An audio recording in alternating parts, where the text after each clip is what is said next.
유발 하라리라는 사람 아실 겁니다. 2017년에 호모 데우스라는 책을 썼어요. 거기서 이런 얘기를 하고 있습니다. 고대인들이 신을 의지했던 이유를 설명하는데, 자기가 살고 있던 세상을 통제할 수 없었기 때문에 사람들이 신을 섬겼다라는 거예요.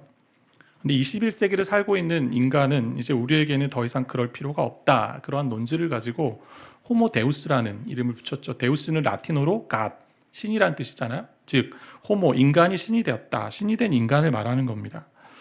인간이 나름 세상에 나타나는 것들을 잘 통제하며 왔다라는 거예요. 수십 년간 기근이 있었고 역병이 있었고 때로는 전쟁이 있었지만 잘 억제해 왔다. 물론 완전히 다 해결된 것은 아니지만 통제 불가능한 이 자연의 힘이라 여겼던 문제들이 이제는 인간 손 안에 좀 들어와 있는 것 같다. 해볼 만한 도전이 되었다라고 이야기합니다. 그러니까 이제는 신에 가서 구원해 달라고 기도할 필요 없다라는 거예요. 우리에게 신이 필요 없고 인간이 신이고 인간이 희망이다라는 그런 골자를 가지고 쓴 책입니다. 여러분 한번 보세요. 2024년 어떻습니까? 그리고 2017년 이후에 어떤 일을 또 경험했습니까? 우리가 팬데믹의 사망도 있었고 전쟁이 끝이 없습니다. 그리고 자연재해 계속 일어납니다. 계속되는 여러 불안한 상황들이 있어요. 불확실성의 시대를 살고 있는 것이 우리 삶이에요. 근데 무엇보다 세상이 더 나아질 것이라는 소망, 희망을 처참하게 무너뜨리는 것을 어디서 발견합니까? 저와 여러분 안에 있는 죄 가운데 발견하잖아요. 이 악이 계속 드러납니다. 이런 상황에 어디에서 소망을 찾을 수 있을까요? 라는 질문을 던지게 되죠. 부활은 우리에게 소망을 주는 것입니다. 부활은. 그래서 그러한 소망이 어떻게 우리 가운데 역사하는지 오늘 그 부분을 좀 다루고 싶은데요. 부활이 주는 의미가 있어요. 산 소망이라고 할 수 있는데 우리 1장 3절 말씀을 보시면 우리 주 예수 그리스도의 아버지 하나님을 찬송하리로다. 베드로가 편지를 시작하면서 찬송합니다. 무엇을 찬송하죠? 그의 많으신 긍휼대로 아버지의 풍성하신 긍휼 인자하심으로 예수 그리스도를 죽은 자 가운데서 부활하게 하심으로 말미암아 어떻게 하세요? 우리를 거듭나게 하셔서 뭐합니까? 산 소망이 있게 하시다. 베드로는요, 흩어진 신자들에게 핍박을 피해 흩어진 신자들에게 보내는 편지거든요. 편지를 쓰고 있는데 여기서 산 소망이라는 단어에 우리가 초점을 좀 맞춰야 될 것 같은데요. 기독교는 처음에 유대교의 한 종파라고 여겼기 때문에 특별한 제재나 통제가 없었어요. 그냥 유대교 회당에서 드리는 한 종교다. 황제를 위해서 기도도 부탁받았던 종교였습니다. 기독교가. 그런데 기독교가 점점 확장하고 이방인도 들어오고 그리스도인들이 점점 많아지니 그리고 믿음을 가지고 예수를 섬기는 가운데 황제 숭배 사상을 멀리하니까 반대하니까 핍박을 가하기 시작합니다. 게다가 이방신 제사를 금지했기 때문에 제사 제물을 파는 상인들에게 경제적인 어려움을 주니까 이 기독교인들은 별로 좋아한, 그러니까 어떻게 보면 선호의 대상이 되지 않는 거죠. 로마가 추구하는 정복 이상에도 동의하지 않습니다. 그리고 차별을 반대하고 봉사, 희생 정신을 강조하는 그런 주님의 마음이, 사랑의 마음이 있었기 때문에 그것들 별로 원하지 않았던 거죠, 로마는. 그런 핍박과 박해 속에 신앙을 지킨다는 것이 쉽지 않아요. 그런 성도들에게 산 소망을 전합니다. 그럼 산 소망, 그게 뭘까요? 산 소망. 우리가 보통 단어를 정의할 때 반대 단어를 좀 생각해 보면 정의할 수 있잖아요. 미소의 반대는 뭘까요? 미소의 반대. 뭐죠? 당기소가 되기도 하죠. 예. 죄송합니다. 네, 미소의 반대, 이제 막 짜증 날 수도 있고. 예. 보통 우리가 단어를 정의할 때 반대로 생각해 본다면, 자, 살아있는 소망이란 얘기는 안 살아있는 소망이 있다. 그 얘기는 죽은 소망이 있다. 결국 절망이다라는 얘기잖아요. 예. 애매한 소망, 막연한 소망들이 죽은 소망이죠. 성실하게 공부하지 않는 학생에게 다 잘 될 거야, 주님이 다 도와주실 거야, 이렇게 얘기하는 건 죽은 소망이에요. 하나님 눈물로 씨를 뿌려야 열매를 맺는다라고 말씀하셨기 때문에. 그러니까 본문이 말하는 산 소망이 어떻게 되어 있어요? 그의 많으신 긍휼대로, 풍성하신 긍휼대로 예수 그리스도를 죽은 자 가운데서 부활하게 하심으로 말미암아 거듭나게 해서 주신 산 소망입니다. 예수 부활로 주신 산 소망이라는 거죠. 우리가 예수 부활로 무엇을 얻었어요? 새 생명 얻었어요. 거듭났다는 얘기는 새로운 생명이 되었고, 어머니 뱃속에 들어가서 다시 태어나진 않았지만 하늘로부터, 위로부터 다시 태어나서 하나님의 백성이 되었다. 그러기에 우리도 예수 부활의 첫 열매를 기대하는 그런 존재가 되었다라는 거예요. 예수님의 십자가 죽음만 있었다면요, 죄의 대가만 지불한 것이죠. 죄의 대가만. 그러니까 부활이 있어야만 죄의 결과인 사망을 정복합니다. 그리고 새로운 부활을 기대하게 됩니다. 어때요? 썩지 않고 쇠하지 않고 그리고 더럽지 않는 그 유업, 천국에 온전히 이르게 되는 영혼과 몸의 온전한 부활을, 그런 것을 기대하는 것이 산소망이죠. 이 소망을 수식하는 단어가 너무 중요해요. 리빙이잖아요. 리빙, 살아있다. 살아있다는 게 뭐예요? 계속 성장하고 계속 움직이고 계속 활성화되어 있다는 거잖아요. 세상 사람들도 소망을 노래합니다. 희망을 노래합니다. 어떤 희망을 노래하세요? 어떤 소망을 노래하세요? 정치인들은 정권 바뀌는 거에 대한 소망이겠죠. 어떤 면에서는. 네. 그들이 가진 소망들을 생각해 보세요. 월급, 인상, 승진, 출세, 건강, 원하는 것을 얻고 사는 이런 소망입니다. 근데 그런 소망들이요, 다 막연한 소망이잖아요. 될지 안 될지 몰라요. 내 인생에. 죽은 소망이에요. 그런데 산 소망은요, 확실하고요, 계속해서 성장하고 작동하는 소망이 산 소망이에요. 예수가 십자가 지심으로 우리에게 새 생명 주셨습니다. 이미 새 생명 주셨어요. 근데 그 새 생명이 어떻게 됩니까? 계속 확장되고 성장하고 풍성해집니다. 어때요? 그 구원의 확실함이, 예수가 오늘도 살아계시고 또 하나님 우편에서 우리를 위해 기도하시고 오늘도 우리와 임마누엘 하심을 알기에, 그리고 언젠가 그날 주님이 재림하실, 또 내가 죽음으로 말미암아 주님 앞에 서게 되는 그날 주님이 부활한 영광의 몸으로 우리와 함께 하시기에, 그 소망을 가지고 가는 거죠. 과거, 현재, 미래 다 주님이 우리에게 주시는 소망이기에 산 소망이에요. 그러니 결국 산 소망은 뭐예요? 예수를 가리키는 거죠. 미국에 영향력을 미쳤던, 미국에서 그 목회자 중에 한 분이 계신데요, 여러분 잘 아시는 리거레 목사님 계십니다. 유명한 베스트셀러도 있고. 그런데 2013년 그분이 큰 아픔을 겪으셨어요. 우울증과 정신질환이 있었던 그의 아들, 27살밖에 되지 않은 그의 아들이 자살을 했습니다. 그렇게 자살한 이후에 1년 동안 참 힘든 시간을 보내면서 이 과정들을 통과해 오시는데, 죽음의 고통을 어떻게 이겨냈냐는 말에 이렇게 그분이 답을 해요. 그때마다 답은 부활절입니다. 예수님의 죽음과 장래, 부활은 사흘간에 일어난 일이었습니다. 금요일은 고통의 날이고 토요일은 의심과 혼란과 비통과 절망의 날이었습니다. 그러나 부활주일은 소망과 기쁨, 승리의 날입니다. 그러니까 부활이 산 소망을 주는 거죠. 역사적 사실이고 실제가 되는 소망입니다. 여러분, 이 땅에 살면서 우리가 확신할 수 있는 건 뭐가 있을까요? 모든 세상 사람들이 확신하는 것 딱 한 가지 있습니다. 그게 뭐죠? 모든 사람 죽는다. 그런데 믿는 자에게 한 가지 더 확실한 소망이 있죠. 뭐예요? 우리는 부활한다. 우린 부활한다. 그 산소망으로 사는 것이 신자의 삶이에요. 그렇다면 그 산소망의 삶이 어떻게 드러납니까? 오늘 1장 6절 보면 산소망으로 사는 길은 믿음의 연단을 통해 이제 나타나는데, 1장 6절 함께 보겠습니다. 그러므로 너희가 이제 여러 가지 시험으로 말미암아 잠깐 근심하게 되지 않을 수 없으나 오히려 크게 기뻐하는도다. 보세요. 앞에 구절이 산소망을 얘기했고 6절은 시련을 얘기합니다. 시험을 얘기합니다. 그러면 그러나가 돼야 돼요. 접속사가. 근데 그러므로라고 되어 있어요. 그러므로. 산소망이 있기 때문에 우리가 살고 있는 이 땅의 시련과 고통과 어려움, 고난이 있는다 할지라도 근심하며 살 수 없다라는 거예요. 우리가 잘못 생각하는 것 중에 하나가 뭐냐면, 신앙생활하면 예수님 믿으면 근심이 없습니다. 모든 문제가 다 해결됩니다만 생각합니다. 예수님 만나 새로운 피조물이 되었어요. 새 생명을 얻었어요. 그렇기 때문에 전혀 슬픔은 존재하지 않고 어려움은 없어야 된다라고 할 때가 너무나 많다라는 거죠. 마치 믿음을 어떻게 사용하냐면 금나라 뚝딱 하는 도깨비 방망이처럼 생각합니다. 모든 문제 앞에 뚝뚝 두드리면 그 문제가 다 사라지는, 그리고 나의 결핍과 곰핍의 상황 가운데 뚝 치면 채워지는, 만약 그런 것으로만 기독교를 정의하고 생각한다면 세상 종교와 다를 바가 없죠. 미신과 다를 바가 없죠. 기독교는 그런 종교가 아니죠. 산 소망이 있으면 시험을 대하는 자세가 달라지죠. 여러 가지 시험을 당하는데, 다양한 시험을 당하는데 기뻐할 수 있다라고 말합니다. 근심이 있지만 기뻐한다라고 얘기합니다. 그러니까 저와 여러분이 육신을 입고 있기에 이 땅에 당하는 많은 고통이 있잖아요. 인간적인 고통이 있습니다. 현실의 어려움이 있습니다. 우리 며느리들이 좋아하는 찬양 있지 않습니까? 예수가 함께 계시니 뭐요? 시험이 오나 겁없네. 시험이 오나 겁없네. 예. 다양한 시험들 있죠. 신자에게는 믿는 자로서의 고난, 고통도 있어요. 죄와 싸우는 고통이 있고, 죄의 유혹을 이겨야 되는 고통이 있고, 말씀대로 순종하려고 하는 그런 고통이 있습니다. 애씀이 있습니다. 성실하게 살고 주변과 화평을 만들고 내 방식대로 살지 않으려는 애씀과 그런 수고의 싸움들이 있어요.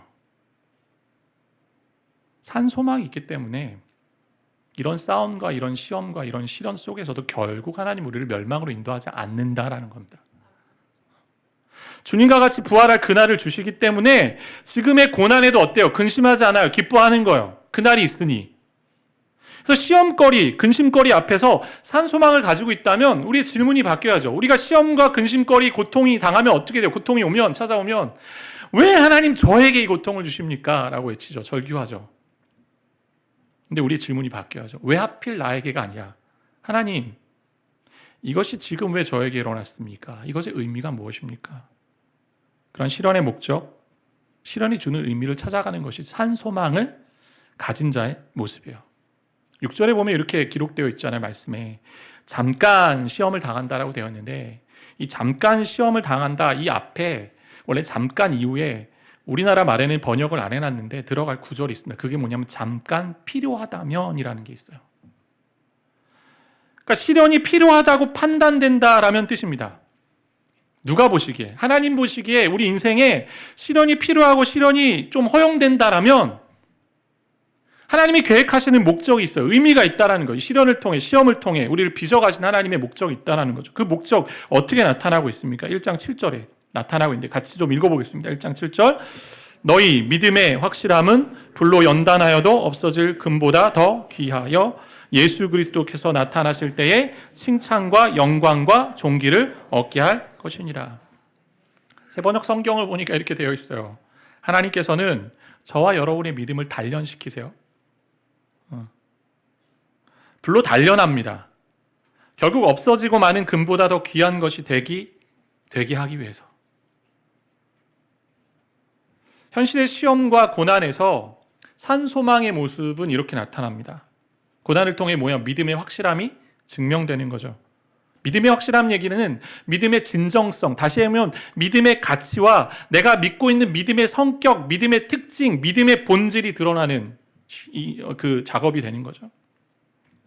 비유적으로 이제 설명하는 게 뭐예요? 재련소에서 용광로, 이제 금을 재련하는 그 용광로의 비유를 지금 들고 있잖아요. 순금을 얻기 위해 불에 넣어서 불순물을 다 녹여내고 태워내듯이 우리의 믿음이 어떻게 해요? 시련을 통해서 그렇게 정금과 같이 나아간다라는 거죠. 살면서 겪게 되는 다양한 시험들이 있어요. 여러 가지 시험들이 있습니다. 무엇인가 해결되어야 되는 많은 일들이 있죠. 때로는 직장의 문제, 사업의 문제, 가정의 문제, 관계의 문제, 또 하나님을 따르는 데 있어서 여러 고통과 또 상황 가운데 있는 씨름들. 근데 이런 연단의 과정을 통해서 하나님 어떻게 하신다? 대장장이가 되셔서 저와 여러분의 믿음을 단련시키고 있다. 어떤 불순물을 제거하실까요? 내가 가장 붙드는 것, 내가 가장 사랑하는 것 내려놓게 하시는 거죠. 결국 인간의 가장 원초적인 본성이 자기 중심성, 자기 의존성, 자기 섬김, 다시 말해 자기 사랑, 그거 무너뜨리는 거예요. 가끔 이런 말씀을 이제 보고 이렇게 설교하게 되면 성도님들 중에 그런 분들 계세요. 종종 계세요. 목사님, 그냥 저 변하지 않을게요. 그냥 저 내버려 두세요. 저 이 부분은 변하는데 이 부분은 변하고 싶지 않아요. 하는 분들 계세요. 근데 그 근처에 깔린 마음이 뭘까요? 저도 그런 적이 있었는데 깔린 마음이 뭐예요? 지금도 그럴 때도 있고 때론 자기 중심성이잖아요. 내 인생이라는 거예요. 내 인생. 내가 주인이다. 하나님이 주신 인생인데 자기가 주도하는 인생이라 여기는 거죠. 자기 사랑하니 내려놓지 못합니다. 그러니까 시험의 과정, 이 실현의 과정이 있어야만 나를 내려놓고 내 힘으로 살 수 없구나, 하나님만 의지해야 되는구나, 하나님만 신뢰해야 되는구나 라는 걸 깨닫게 되는 거죠. 하나님만 필요하구나 그러면서 자아를 깨뜨리는 거죠. 그게 실현의 과정이에요. 작은 꽃병 같은 연필통이 있다고 한번 생각해 보세요. 그 안에 여러 가지 잡동사니들이 들어가 있잖아요. 연필통 안에는 연필도 꽂혀 있고 그 안에는 클립도 있고 오핀도 있고 또 자도 있고 지우개도 있고 그 안에는 무엇이 들어있는지 잘 보이지 않습니다. 병이 깨어지면 무엇이 있는지 알게 되잖아요. 거기 결혼 반지를 넣었는데 잊어버렸다고 좀 생각해 봅시다. 실수로 연필을 빼다가 병이 떨어져서 깨졌어요. 그러고 나니까 그때 온갖 물건들이 이제 다 드러나는 거죠. 그냥 넣었던 500원짜리 동전도 있고 옷핀도 있고 계속 쓰지 않았던 샤프심도 있고 볼펜 뚜껑도 있고. 근데 깨어진 조각 가운데 빛나는 결혼 반지를 본다고 할 때 어떤 느낌이 들까요? 이게 신앙인의 연단이요. 다 깨어지면 드러납니다. 병은 깨어지고 그 안에 더럽고 추한 것들이 다 드러난다 해도 성도, 그리스도인에게는 잃어버릴 것이 하나도 없습니다. 왜요? 결혼 반지가 있으니. 금같이 나온 것이 있으니. 이것이 가장 소중한 것을 얻는 믿음의 확실함을 가는 길이 시련이라는 거죠. 그 시험을 통해 그 믿음이 진짜 예수를 의지하는 믿음인지를 우린 보게 하신다라는 거예요. 신앙생활 잘한다는 게 뭘까요? 여러분 신앙생활 잘하고 싶으시죠? 저도 그래요. 신앙생활 되게 잘하고 싶어요. 세상에서 당하는 여러 문제들 기도해서 응답받고 아무런 문제 없이 평탄하게 사는 것, 모든 일이 다 잘 되는 것 우리가 꿈꾸죠. 그게 신앙생활 잘하는 걸까요? 분명 우리가 연약하기 때문에 우리의 기도에 들어주십니다. 하나님이. 또 우리를 보호하시고 도움을 주십니다. 그런데 이런 것으로만 신앙생활을 정의한다면 그것은 온전한 신앙생활이 아니죠. 진짜 믿음 생활은 뭐예요? 여러 가지 시험을 만납니다. 여러분 인생에 살아가면서 저와 여러분의 인생에 살아가면서 시험 없는 사람 아무도 없습니다. 여러 가지 다양한 시험 만납니다. 근데 그 시험을 만났을 때 어떻게 하냐? 시험이 주는 그 과정이 연단의 과정이고 그것을 통해 나 자신을 변화시키시는 하나님의 믿음의 단련이 있음을 알면 그게 진정한 믿음의 삶이죠. 믿음의 확실함이 뭐예요? 예수를 붙드는 거고 나를 내려놓는 거잖아요. 갈라디아서 2장 20절처럼 나는 죽고 예수로 살아야 되는데 그거 못하는 거죠. 우리 앞에 있는 시험과 고난들 여러 가지가 있죠. 그중에 그리스도의 남은 고난이 있습니다. 골로새 1장 24절에 바울을 통해서 하나님 이렇게 말씀하세요. 나는 이제 너희를 위하여 받는 괴로움을 기뻐하고 그리스도의 남은 고난을 그의 몸된 교회를 위하여 내 육체에 채운다. 자, 그리스도의 남은 고난이 뭘까요, 여러분? 예수가 십자가 지신 그 고난이 불충분하다. 우리를 구원하시기에 불충분하다. 이런 고난은 아니죠. 그런 남은 고난은 아닙니다. 우리가 이 땅에 살면서 여러 핍박과 환난, 믿음 때문에 당하는 고난도 있을 거고 또 육체적 고난도 있을 겁니다. 그런데 그리스도의 남은 고난이라 해석할 때 저는 존 팔프 목사님의 이 해석을 너무나 좋아하고 사랑하는데 이분이 이렇게 얘기하세요. 바울의 고난은 그리스도의 고난의 가치에 무언가를 더함으로써가 아니라 그 고난을 구원받아야 할 사람들에게 알림으로써 그리스도의 고난을 완성한다고 보는 것이다. 다시 정리해드립니다. 바울의 고난은 그리스도의 고난의 가치에 무언가를 더함으로써 그 그리스도가 우리를 향해 지신 십자가 고난이 부족하다가 아니고 이 고난은 구원을 받아야 할 사람들에게 알림으로써 그리스도의 고난을 완성한다. 이 얘기가 뭐냐? 그리스도의 고난이 부족하다는 얘기는 그리스도의 고난의 그 무한한 가치와 무한한 의미가 아직 세상에 알려지지 않았기 때문에 부족한 것이고 그리스도의 그 고난의 무한한 가치를 세상이 아직 신뢰하지 않기 때문에 남아있는 고난이에요. 다시 말해 그리스도의 십자가 고난이 열방주에게 보이지 않고요.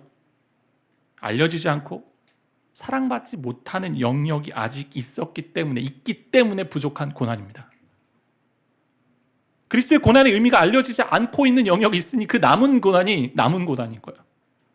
그래서 우리가 당하는 고난을요, 이 그리스도의 남은 고난에 동참하는 고난으로 해석을 해야죠. 무슨 얘기냐?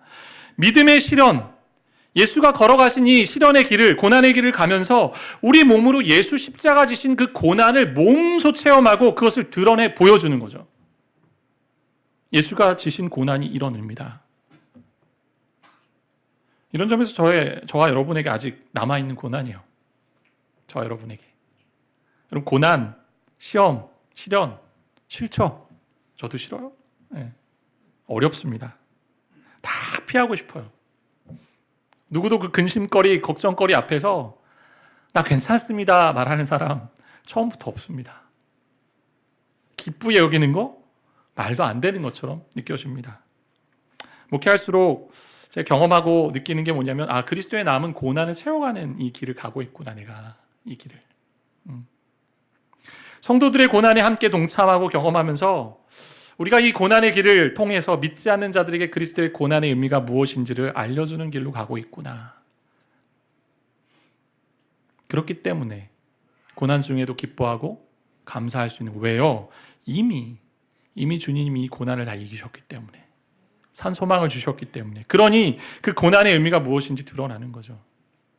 우리의 고난을 통해 그리스도가 당한 고난이 무엇인지를 알려주고 그들에게 다 보여줘야 하기 때문에 불순물인 인간적인 자아와 개인적인 욕망을 다 내려놓고 자기 합리화를 버리고 예수가 걸어가신 고난의 길 가는 것입니다. 때로는 저와 여러분의 선한 의도가 상대방에게 다 인정받지 않을 때가 있어요. 오해합니다. 때로는 남들이 나를 인정하지 않을 수도 있습니다. 때로는 업신 여길 수도 있습니다. 그럼에도 베드로전서 2장 19절 말씀처럼 부당하게 고난을 받아도 하나님을 생각함으로 슬픔을 참고 이 길 가는 거죠. 이게 그리스도의 고난의 의미니. 그리고 2장 23절처럼 욕을 당해도 맞대어 욕하지 아니하시고 고난을 당하실 때 위협하지 아니하시고 오직 공의로 심판하시는 이에게 부탁하시며. 욕 많이 드셨습니까? 어떠세요? 지난 한 주간 어떠세요? 예수처럼 살아가는 것이 진짜 믿음의 삶이라고 얘기하는 거죠. 이렇게 되어야 우리가 변화되기 때문에. 어떻게 변화돼요? 존귀와 영광과 칭찬을 얻게 된다. 근데요, 이미 이러한 삶을 살고 있으면 존귀와 영광과 칭찬을 맛보고 있는 겁니다. 존귀와 칭찬과 영광은 누구의 모습이에요? 예수의 모습이잖아요. 예수 닮아가는 거죠. 그러니까 고난을 통해 믿음의 확실함이 드러나는 것은 우리가 예수처럼 드러난다라는 거예요. 그래서 저와 여러분이 추구하는 게 뭐예요? 우리의 믿음의 모습을 통해 예수가 드러나는 것, 이거 하자는 거잖아요. 그러게 지금의 고난과 시련 너무 두려워하지 마세요. 저도 두려워요, 때로는. 근데 두려울 때마다 주님이 모든 고난을 다 지셨지. 주님이 이 모든 고난을 통과해서 산 소망을 주셨지. 그리고 가장 두려워하는 그 죽음의 권세도 주님이 이기셨지. 그 산 소망이 있기 때문에 나는 절대 무너지지 않는다라는 그 믿음 가지고 사는 겁니다. 신앙생활하면서 이 땅을 살아가면서 죄송하지만 여러분 성공 못할 수도 있습니다. 저의 인생도 그렇고 말이 씨가 된다 뭐 이런 건 아니에요. 이 땅에서 돈을 많이 벌 수도 있고 못 벌 수도 있습니다. 내가 원하는 건 이룰 수도 있고 못 이룰 수도 있습니다. 그것들은 다 불확실한 거잖아요. 애매한 소망, 죽은 소망이잖아요. 근데 주님이 죽으시고 부활하신 이 산 소망만 확실한 거죠. 그 소망이 있기 때문에 어때요? 우린 결코 버림받지 않습니다. 결코 우리를 하나님이 못 본 채 하지 않으십니다. 그렇다면 믿음의 진정성, 믿음의 가치가 어디 있을까요? 믿음의 진정성은요, 그리스도를 사랑하는 데 있죠. 1장 8절의 말씀 우리 같이 한 목소리로 좀 읽겠습니다. 예수를 너희가 보지 못하였으나 사랑하는도다. 영광스러운 즐거움으로 기뻐하니. 진짜 믿음의 확실함이 어떻게 드러나요? 예수를 사랑하는 것으로 드러납니다. 어떤 사람이 구원받았는가 여러 가지로 점검할 수 있을 것 같아요. 그런데 한 가지 질문에 예스라고 대답하면 그 사람 구원받은 사람입니다. 어떤 질문이요? 당신 예수님을 사랑하십니까? 예스하면 그분은 구원받은 사람입니다. 지금 흩어져 신앙생활하는 나그네 같은 그 성도들에게 베드로가 보내는 이 편지, 마치 그들처럼 우리도 흩어져 지내는 나그네와 같은 인생. 우리도 예수를 보지 못했습니다. 그러나 보지 못하나 사랑하고 있습니다. 예수를 사랑하는 믿음 때문에 신앙의 선배들이 순교의 길을 갔고요, 십자가의 길을 갔습니다. 그렇게 시련을 통해서 연단받아서 어떻게 됐어요? 믿음의 확실함을 경험하는데 그 확실함 가운데 뭐가 있어요? 예수를 만납니다. 예수를 보는 거죠. 우리가 지난 주간 부흥회를 통해서 들었던 말씀 중에 신앙생활을 정의하면 어떻게 정의할 수 있을까요? 예수를 알고, 예수를 사랑하고, 예수를 닮아가는 것. 예수를 알고 예수를 사랑하고 예수를 닮아가는 게 신앙생활입니다. 그런데 왜 저와 여러분의 신앙생활에 이렇게 기쁨이 없을 때가 종종 있을까요? 예수를 사랑하지 않기 때문에. 예수를 보지 못했지만 사랑하는 그 믿음이 없기 때문에. 우리에게는 성령을 통해서 십자가상에 달린 예수를 성경을 통해 경험하고 맛보고 보고도 있는데도 예수를 사랑하지 않기 때문에, 예수 사랑하는 믿음인데 신앙생활하면서 다른 것이 있어야 된다라고 생각할 때가 얼마나 많이 있어요. 그게 있어야만 기쁘다라고 생각합니다. 예수님도 필요하지만 주님 이것도 필요합니다. 예수님 사랑하면 되는데 그 열망이 약해지니까 다른 중요한 항목들이 자꾸 올라옵니다. 안정된 직업, 넉넉한 수입, 건강, 평화로운 가정, 나의 여가생활, 뭐 그러한 것들이 다 필요 없다 얘기하는 게 아니에요. 나를 위해 그것들을 사용하고 있고 나만 위해서 그것들을 추구한다라면 결국 뭐예요? 나 사랑하는 거죠. 자기 사랑하는 거죠. 예수님 믿는다 하면서 진짜 자기만 사랑한다면 그건 진짜 믿음이 아닌 거죠. 실현을 통해 나의 믿음이 예수를 사랑하는 믿음인가 점검해야 됩니다. 진짜 믿음은요, 예수를 사랑하는 믿음이요. 나를 사랑하는 것에서 예수만 사랑하는 길로 가는 것입니다. 자, 여러분 예수를 사랑하고 계십니까? 어떠세요? 예수를 사랑하고 있다는 거 어떻게 알 수 있을까? 여러분, 저와 여러분이 예수를 사랑하고 있는 거 어떻게 알고 있습니까? 알 수 있습니까? 사랑합니다 고백하면? 고백도 당연히 필요하겠죠. 요한복음 14장 21절 말씀 같이 좀 함께 읽겠습니다. 나의 계명을 지키는 자라야 나를 사랑하는 자니 나를 사랑하는 자는 내 아버지께 사랑을 받을 것이요 나도 그를 사랑하여 그에게 나를 나타내리라. 그럼 사랑한다 할 때 첫 번째 반응이 뭘까요? 그 사람을 사랑한다 할 때 그 사람의 말에 귀를 기울이는 거죠. 예수의 말씀을 듣고 순종할 때 그것이 사랑하는 모습입니다. 자녀가 부모의 말을 들을 때 야, 내 말을 듣는 것을 보니 참 너가 너무나 귀하다. 나를 신뢰하고 나를 사랑하는구나. 그 사람 사랑하고 신뢰하지 않으면 말이 들리지 않습니다. 아니 듣고 싶지 않습니다. 아니 말을 해도 딴짓하고요. 들어도 그냥 내 것으로 취하지 않습니다. 그냥 흘려보냅니다. 그래서 가끔 설교할 때 이제 딴짓하는 분들을 저는 이렇게 바라보진 않는데 목회하면서 가장 보람 있게 여길 때가 언제냐면요. 사랑하는 마음으로 영적인 조언을 했을 때 그 조언을 잘 듣고 반응하는, 그래서 은혜를 누리는 사람들 보면 정말 행복해요. 그러니까 스펀지처럼 말씀을 듣고 순종해서 열매를 누린 사람들인데 작년에 제가 두 커플을 이제 만났는데 한 커플은 작년에 결혼을 했고 또 한 커플은 이제 결혼을 준비하고 있어요.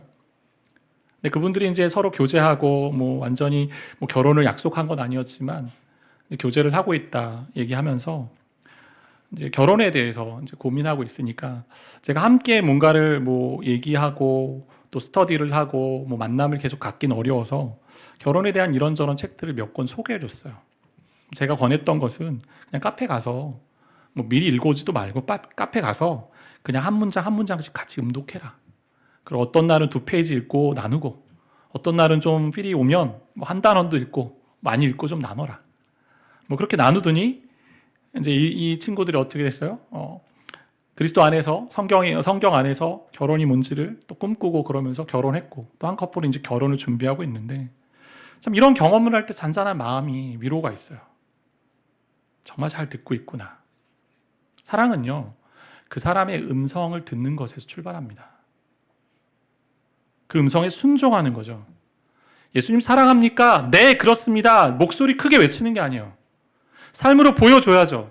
내가 주님의 말씀 귀담아 듣고 있습니다. 그 말씀 정말 순종하고 있습니다. 힘들지만 어렵지만 오늘 말씀 들은 것처럼 시련이 있고 어려움이 있고 여러 가지 시험을 만나도 내가 산 소망이 있기 때문에 이 시험이 나를 단련시키는, 믿음을 단련시키고 예수께로 인도하고 예수를 사랑하는 믿음으로 증명되기에 내가 오늘도 기뻐합니다. 내가 욕을 당해도 맞대 욕하지 않겠습니다. 예수님 사랑하면요 자연스럽게 어떻게 해요? 예수를 닮아가잖아요. 닮기를 원하잖아요. 이런 큰바의 얼굴이라는 소설 아실 겁니다. 큰바의 얼굴과 닮은 위대한 사람이 나타나길 원했던 마을 사람들 주인공이 있었습니다. 어니스트라는. 여러 사람들이 와요. 다 아니다라고 여기죠. 근데 이 어니스트라는 친구가, 주인공이 설교자가 되어 말을 할 때 많은 사람들이 이야기하죠. 아, 저 사람이 큰바의 얼굴이다. 늘 평생 큰바의 얼굴을 사모하고 닮길 원했던 그 사람. 예수님 진짜 사랑하면요 예수님 닮아갑니다. 그리고 예수님처럼 살기를 원합니다. 예수님 사랑하며 그분의 말씀대로 살고요. 나를 사랑하지 않고 예수를 통해서 다른 사람 사랑합니다. 예수님처럼 희생하고 포기하고 남을 세우고 유익하게 하는 삶 사는 거죠. 그 사랑함이 우리에게 있는가 물어야 돼요. 그 사랑이 우리에게 있는가? 예수를 사랑하기에 말할 수 없는 기쁨과 즐거움이 우리 가운데 있는가? 이것이 신앙생활에 있어서 매일매일 점검해야 될 질문입니다. 설교를 준비하면서 이 찬양이 떠올랐어요. 오래전에 나왔던 찬양인데 강명식 씨가 지은 찬양인데요. 예수님만을 더욱 사랑이라는 찬양이에요. 잠깐 좀 들어보고 제가 설교를 좀 마무리하려고 하는데요. 들려주세요. 예수님만을 더욱 사랑 날이 갈수록 더욱 사랑 고난이 와도 더욱 사랑 내 삶의 고백 더욱 사랑 예수님만을 더욱 사랑 날이 갈수록 더욱 사랑 고난이 와도 더욱 사랑 내 삶의 고백 더욱 사랑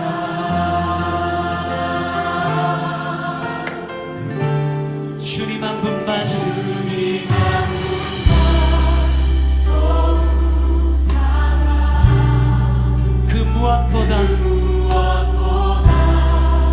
더욱 사랑 그 누구보다 더욱 사랑 내 영의 고백 더욱 사랑.